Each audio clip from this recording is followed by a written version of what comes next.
The magazine was created to serve the American jewelry retailer in a really new and different way, and that magazine was called In-Store.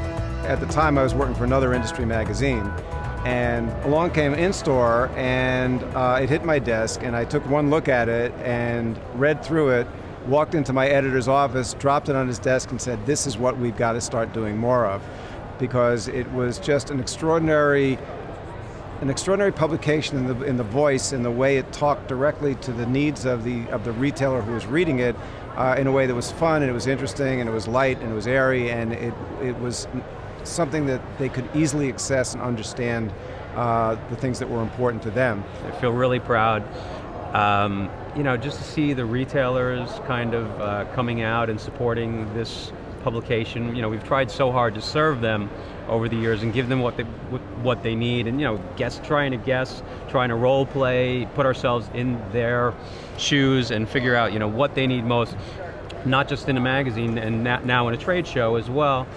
And to see them responding to that is, you know, just proud of it. Feel proud.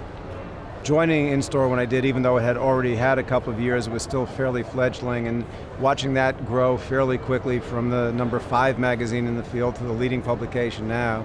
And then 2.5 years ago or so, making a decision to, well, let's dip our toe in the water and start a trade show, which is of course a very terrifying thing to do until you actually see somebody showing up and walking in the door. It's been an amazing odyssey, because what ended up happening is it convinced me, and I think everybody in our team, that we as individuals or we as a team actually can do something. We actually can produce something. We don't need something bigger or larger than us to make that happen. And that gives you this wonderful feeling of accomplishment. From the first year to the second year, we've seen so much development in, you know, what we've offered. And I'm really excited to see what we can do in year 3, year 4, year 10. It's going to be hard to imagine what this is going to look like. But I think it's going to really be something, you know, that always serves that retail jeweler and gets them, you know, what they need. And I think David said something really important there, and something we haven't mentioned. Our mission is really short and really simple. If it's good for the independent retailer, we do it. That's our mission. And if you use that as the litmus test, it's really easy to take a look at everything you're doing and understand whether it fits into that mission or not.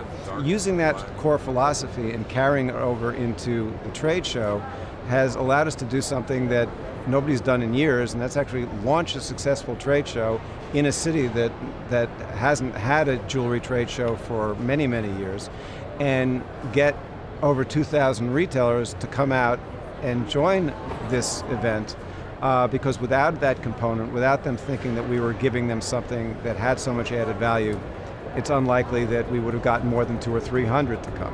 So it's that focus and that caring on the mission of doing what's right for the independent retail jeweler, which essentially all of our advertisers and our exhibitors want to do. That has led us to the point where we've been able to be as strong as we have. That's our North Star. I mean, we know as long as we follow that, we won't go wrong.